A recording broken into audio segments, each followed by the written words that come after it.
I got the horse right here, the name is Paul Revere, and here's a guy that says if the weather's clear, can do. Hello racing fans, and welcome back to the final edition of Handicapper's Corner for the 2018 season. I'm Mike Edson with Drew Forster. We'll go through the final 9 live races on Sunday. Sad when the curtain does come down, but it's been a good season. Yeah. Lots of exciting races and 9 good ones. Hopefully the weather's going to be supposed to be reasonable too for closing day. Fingers crossed. Yes. It's supposed to be decent. And as we close, as you mentioned, the 2018 season, all in all, very good season. Some really good races. The Derby, another great Derby this year. Here's Hannah. She'll be the horse of the year, I would guess. I would think so. There was no one that was dominant in any division than Here's Hannah. Summerlin was very good, though. Yeah. And she'll get a lot of votes. Yeah. It was a year too. Just the one loss. I think Here's Hannah ends up as your horse of the year, as you mentioned. As Mike mentioned, 9 on tap on the final day. The first is a maiden special weight for 2-year-olds going 3.5. I went to the 7-horse Battle of Arras for owner-trainer Glenn Todd, 2-year-old daughter of Violence. He bought at Keeneland for $35,000 a couple years ago, or last year, sorry. Works a good. I like that final work in 36-3. His 2-year-olds are always very tough. Aaron Grider board. Battle of Arras for me. I put in Jack's Rain, the second spot out of the Rob Gilker barn, 48-3 most recently. Rob Gilker can have ready early. Good connections, Rob Gilker and Amadeo Perez. Interesting to watch. Amadeo Perez looks to be our leading jockey. Yeah, it looks like he's got a bit of a lead, and then it'd be tough to catch him. He'll be our leading rider. Phil Hall, of course, will be our leading trainer. Jack's Rain for me in the second spot, and I threw in Finally Classy. Just the one race going 6.5. Led the whole way and just got caught late by the hybrid. Going back to a 3.5 race, she should be respected as well. 7, 6, and 3 for me. Yeah, I went to the 3 Finally Classy. I didn't love anyone in here. 3.5 furlong races in the fall for me are just kind of usually flip the page and not that interested in them. But this horse was a good second to the hybrid last time at the maiden 25,000 level. Showed good speed. I think the horse will be reasonably fast. That's all you need to be in these races. And break good and catch me if you can. I agree with the 7, Battle of Arras, or Arras, or however you pronounce it, a filly by Violence. Excellent pedigree, good works. I did leave out Jack's Rain, who the Gilkers bred out of the mare Scream Queen, who they raced here at Hastings briefly, and actually was raced in California mostly. But Cyclotrons are really a real win early stallion. He does throw a lot of speed to his foals, the stallion Cyclotron, so maybe watch that one. And I put the 5, Nemani's Reward, in for third. I had to throw someone in, and going to throw that one in. 375 for me in the Sunday opener on a race number 2, $4,000 claimers. Now there's a 2 lifetime, fillies and mares, 6.5. I went to the 2 Proud Cause. I didn't like the horse last time. The horse was absolutely brilliant. Ran a good race. Jeff Birmingham just sat on the rail, and this horse was full of run for owner-trainer Jean Lavallee, and I just thought she only lost by a couple lengths to Be Quick, Be Gone 2 starts back. This horse has moved forward, and I just thought this horse was interesting. I put the 4-horse Aspired and the 3 Be Quick, Be Gone behind him, or her, pardon me. I went 2, 4, and 3. I thought those were the horses in here. I went to Be Quick, Be Gone. Took the drop down to the $4,000 level and got beat by Second Solo, 2 starts back on a track where it was tough to close. Came back, made no mistake last time. Just a horse I think that can handle the step to 4 and on 2 for trainer Cindy Krasner. Be Quick, Be Gone for me. Put First Summer in the second spot, good second. In this event last time over a sloppy track behind 7 chances, was well clear of the 3rd horse, Aspired. And that is the horse I put in for 3rd for trainer Robbie Anderson, Aspired. 3, 5, and 4 for me in the second. On the 3rd, $25,000 claimant event for 3 and up, going 6.5 furlongs. I went to the 2 Hanson's Victory. He's been tough when he's been sprinting earlier on this year. He can sprint, he can go long. I'm not sure, like Papa's the horse to beat in here, but I'm hoping that Dashing Dawn goes with him and Hanson's Victory can sit just behind them because he runs good. He can be on the pace, but he runs good when he's just off the pace too. So I think Hanson's Victory over Papa. He'll be your favorite. Looks like the horse to beat in here. Dropping back in for 25 should be tough, and I threw in Dashing Dawn, who has had trouble getting his legs under him for Anita Bolton, but I'd like to see him. He needs to go. If he doesn't get the lead, he's not as tough, and Amadeo Perez knows him well, should have him on the lead and should be tough. Those look like the three for me. I went 2, 1, and 5. Yeah, I agree. Those are the three horses. I think Papa is going to be awfully tough to catch. I don't see anyone that can go with him. Hanson's Victory tried last time, had an inside draw. Aaron just wanted to hold his position. Actually, Papa outfooted him, but Hanson's Victory just drove up the inside. It didn't want to give up the rail and the lead, and it undid both of them. But Papa did win the battle, and I think he will again. He draws inside. Good works. Hanson's Victory, I like him better going long myself. That's just a personal preference. But I think he's more of a speed route horse. But he can still sprint. And I put the 5 Dashing Dawn in for third. I thought it was 1 and 2 for sure. If Hanson's Victory can just sit off him and Papa doesn't make it all the way on the head end, then Hanson's Victory can win it. 1, 2, 5 for me in the third. On to the fourth race, maiden 4 granders for fillies and mares. Going 6.5 furlongs.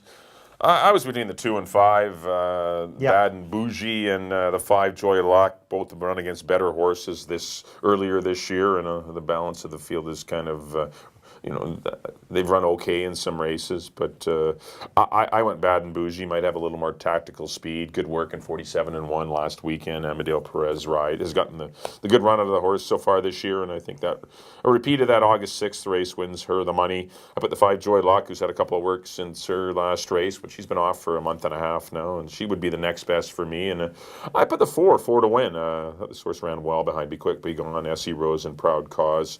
Thought it was quite a move up from her prior 2 races when she was kind of outgunned, but I thought she was worth a look as well. I went 2, 5, and 4. I don't have a lot to add. I'm with you. I'll have 2 and 5 on my multi-race tickets. Timing is better for Bad and Bougie, and you can throw out that last race. She totally blew the start. The break. And I hope she doesn't again. Yeah, exactly. But that was her undoing there, so I agree. It was Bad against the boys, too. Yeah, that's right, against the boys, back in against girls. Bad and Bougie, Joy Luck, and I threw in Mia Belize. Mark Cluche, as I mentioned a lot, having a very good year, batting 29%. Good long string of works in here. Definitely should be fit enough. Sylvina Morales takes the call. 2, 5, and 6 for me in the fourth, but 2 and 5 look to be very tough. On to the fifth, $4,000 claimant event for 3 and up Colts Geldings. Going 6.5. Well, I think it's a battle of the outside here. Great Blake and Give Me Some Slack. I went with Give Me Some Slack. He was running in tougher races. Great Blake has just been crushing at the 4,000 level every time. He's winning by 5 or 6. But Give Me Some Slack was running some pretty tough races with Prado's Way, Always Sunny, and like having brutal trips. And now last weekend he finally got a nice trip under Amadeo Perez and crushed. Got a 71 buyer. But again, I think it's between those two. It's a coin toss for me. I'd like to have both of them on top. I went Give Me Some Slack and Great Blake, and I threw in Peyton's Best for the third horse. After that, it's pick one. But I really think it's between those two. I went 9, 8, and 5. Yeah, I have the same top two. It's between the 8 and 9 for me as well. Yeah. Great Blake was running back in a week. Actually, it was his third race in 17 days, and he still ran a big one. Gets a little better spacing between races, and I don't see much speed in here at all. Peyton's Best might go, and that's about it. There's not really a ton of 21 and 4 type horses. And Great Blake doesn't need to lead either. So he can sit just on the outside of a horse. I just think he's going to get things a little more comfortable. And Give Me Some Slack did get a perfect trip to win last time, and it's tough to get perfect trips from the 9 hole, but Amadeo's great at doing it, getting positions, so perhaps he will. But I went 8 and 9. Those are definitely, you're right. Those are your two horses. I put Liquid Metal in for third. That was a better than luck run off a big layoff last time, and he was only a couple lengths behind Give Me Some Slack, and Give Me Some Slack was on the right part of the racetrack. The rail was really good that day where Liquid Metal was outside. 8, 9, 4 for me in the fifth. On to the sixth race, 6,250 older Colts and Geldings here going 6.5 furlongs. Good race. Wow. Yeah, I know. There's like contention top to bottom in here. I had a lot of trouble. I went Bluegrass Angus. I went to the 3. If he repeats the last race, there's no Willing to Travels in here, I don't think, where he was caught last time, and I like him to wire the field. He went fast early, and he's going to go fast again. He's faster than anyone in here, and I think it's his race to win or lose. The 8, Stormy Teen, is the obvious one. He's back-to-back wins, and he's obviously going very well right now. He's nowhere near as fast as Bluegrass Angus, but he can get into a good spot early. And I put the 4-horse Fleming's Beach for third. Good run behind some pretty good. The Sunset Drive Sergeant Rick race was actually pretty tough, and getting them droppers at that time of the year. But Fleming's Beach ran a good race down on the inside, and he was full of run late, and he was worth mentioning. I went 3, 8, and 4. Yeah, this is a good one. I left out Bluegrass Angus, which could be my undoing here, but Stormy Teen is a horse that's rolling right now. Won by 8, won by a couple last time comfortably. I like Stormy Teen.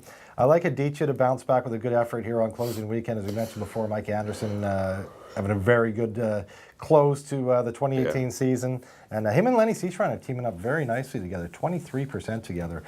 So I put Aditya in there, and I put a new timer in here, firster at Hastings, Paul Marak on the outside.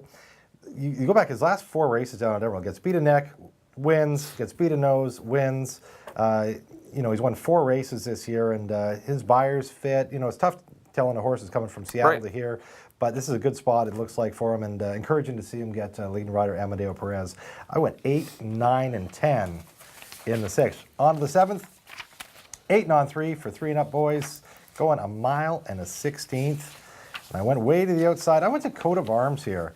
I don't see a ton of gas in here, and I think he can get the lead like he did last time and just keep going. He won this race last time, going 1 mile and 16th. He's on the outside, which is, so he's not going to get pressured early. He can break out and find his spot. Sahin Savachi riding very good. Of course, winning the premiers the other day on Calgary Caper. He's had a sneaky good meet. And I like Coat of Arms. I put Bionic in second for Amanda Colkin. Good second last time behind Coat of Arms. And he's got good tactical speed in this race. If there is gas up front with Coat of Arms, I think he gets first crack at him, and Bionic could land in the winner's circle. And I threw in He's Got Ego. He's been knocking on the door. He won this event 3 starts ago, and he's been right there in his last couple, and I'll have him on my ticket as well. 11, 8, 5.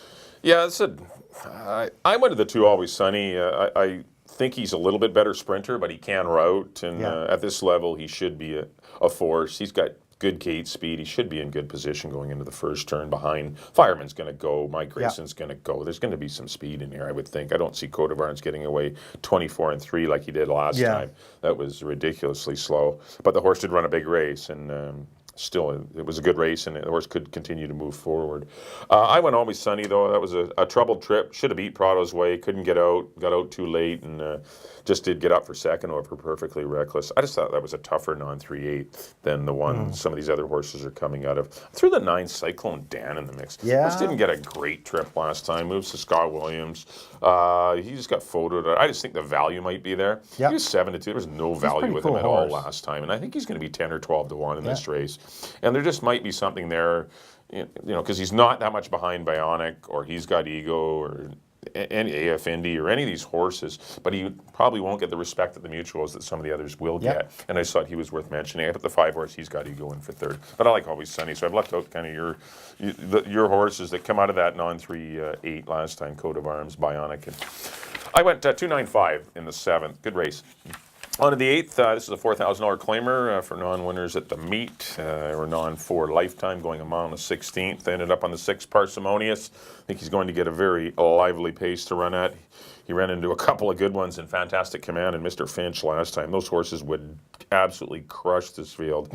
And that was just an on 3. And those horses, trust me, they're far better. And the pace scenario did not help Parsimonious at all. It was a slow early tempo, and I thought the horse ran on well. There's going to be Santa Fe Trail going, Instant Cash, Sheriff Clark, My Eye Candy, and Musaka Chef. There's going to be a pace in here, and I thought Parsimonious. He's coming back in a week, though.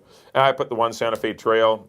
He's back routing. He's a better route horse. He was out there in 22 flat, 45 and 2 sprinting last time. That's not how he wants to run. He wants to be on there near the lead going long, and he might definitely a better distance for him. And I put Musaka Chef in for third. Got an easy lead last time. 24 and 4 was the opening quarter. Did lose to We Found Gold, McCallum and Brother Brian, but still, I thought an encouraging race off the layoff. I thought those were the horses, though, 6, 1, and 8. I don't have much to add. I went to Pop's horse here, Santa Fe Trail. I don't think he cared for the off track the last 2 times, and I think he's going to get a good track this weekend. If you go back to when he was running long over fast tracks, got beat a neck at this level, third this level, got beat a length at this level. Getting back on a dry track on a mile 16th, I think, could suit him well. I got Santa Fe Trail on top of Musaka Chef. You mentioned another Mark Cluche runner here. Hadn't run since June and was an encouraging race last time. He could move forward off of that. And Parsimonious, as you mentioned, is super live in here too. I went 1, 8, and 6. Not a lot to add. Same horse as Mike, just a different order. On to the 9th, the final event of the year. Maiden, Maiden 50s, optional 50. I know, you get that 20, sneak that 20 in there. The yeah, header. exactly. Basically, a maiden special weight with a $50,000 option tagged on to it. Field of 7 for boys. Go to mile 16th. 3 and 5. Again, this is a coin toss for me. Those I really like those two in here. I went with Chef. He's had some tough luck this year, some brutal trips. Dino was so frustrated with the trips he was getting that he actually ran him in the Derby because he thought he deserved to be there. That didn't work out wonderfully well, but came back in a good third behind Speculator last time. And it's the last day of the meet. He switches to Aaron Grider. Chef for me on top of Speculator, who has to be respected, come off a good second. At this level last time, nice closer. No reason he can't win this, and I threw in Spokane's Gem for the third spot. Why not? Last race of the year, 3-5-6. I agree. The 3 and 5 look like they're going to get a pace in here. There looks like they're probably the two best road horses in the race. So I went Speculator over Chef, but you're right, they're interchangeable. Yeah, those are the two. I put one of the fillies in here, the 4 Lady LaRue in for third. I thought she ran quite well after setting a pretty quick pace last time, and gets in light with apprentice Lenny Seatsaran, who has a 2-win lead. That's the one race that I know it's not as titanic as the Bug Boy. The Bug Boy, Asensio. Yeah. He's got a 2-win lead going into the weekend over Asensio. Got some live ones this weekend too. So Lenny's he's in the driver's currently seat. two in front. But I went 5, 3, and 4 to close out the 2018 season at Hastings. That'll do it for our analysis. Next up on screen will be a quick recap of the 9 races that we just finished enlightening you with. Back in race number 1, I went to the 3-horse Finally Classy. Going to go 3, 7, and 5. Race number 2, I went to the 2 Proud Cause. Going to go 2, 4, and 3. Race number 3, I went to the 1 Papa. 1, 2, and 5. Race number 4, I went to the 2 Bad and Bougie. 2, 5, and 4. Race number 5, I went to the 8 Great Blake. Trying to win 3 in a row. I went 8, 9, and 4. Race number 6, the 3 Bluegrass Angus. Going to go 3, 8, and 4. Race number 7, going to go to the 2 Always Sunny over the 9 Cyclone Down and the 5 He's Got Ego. Tough race though, the 7th. The 8th race went to the 6 Parsimonious, going to go 6, 1, and 8. And the 9th and final, I went to the 5 Speculator, going to go 5, 3, and 4. Up next, there we go, is my picks. Back in the first, I went to the 7 Battle of Arras over the 6 and the 3. In the second, I went to the 3 Be Quick, Be Gone over the 5 and the 4. In the third, I went to the 2 Hanson's Victory over the 1 and the 5. In the fourth, I like the 2 Bad and Bougie over the 5 and the 6. In the fifth, I went to the 9 Give Me Some Slack over the 8 Great Blake, but like I said, that's a tough one. I like both of those horses, and I put the 5 Peyton's Best in for third. In the 6th, I went to the 8 Stormy Teen over the 9 and the 10, 8, 9, 10. In the 7th, I went to the 11 Way to the Outside of Coat of Arms over the 8 and the 5. In the 8th, I went down to the rail to the 1 Santa Fe Trail over the 8 and the 6. And in the 9th, tough choice here again, the 3 and the 5. I went to the 3 Chef over the 5 Speculator. I threw in the 6 for third. 3, 5, 6 for me in the final race of the meet. I'd like to thank everyone for tuning in, our loyal viewers that do watch our podcasts every weekend. I thank you for tuning in. Once again, as always, thanks to Glenn Todd, who puts his dime out there. He puts the show on. It costs it's money out of his pocket to do it, and he does it. He just loves the sport, and it's great that he's asked us to do it again. And once again, to our crew here, Jason and Ryan. 2 great kids that absolutely take time out of their day. They're way younger than me anyway, a couple of kids. Anyways, a kid next to you. But yeah, kid, you're right. But no, they have busy jobs here on the site here. Take the time out on Thursdays. And they always come out and do the camera work, and it's great. It's great to have them making themselves available to us on behalf of making us look professional. I know, they make us look great. And don't forget the Breeders' Cup is coming up, and we will have a Breeders' Cup show. Please do look for that in 2 or 3 weeks' time. But that again, that'll probably be the Thursday. We do it on Thursday. That's what we'll try and do. Yeah, because it's Friday.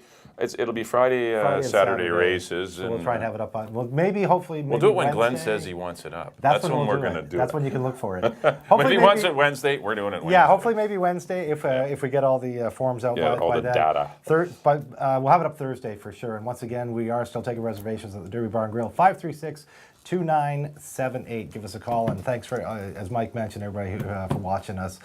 Try and get you some winners all year. I didn't get many myself, but hopefully you picked Mike's. We did okay throughout the year. On behalf of Drew, thanks everyone for tuning in. Enjoy the final weekend at Hastings. We look forward to seeing you for a Breeders' Cup edition in a couple of weeks' time. Good luck on the weekend, everyone.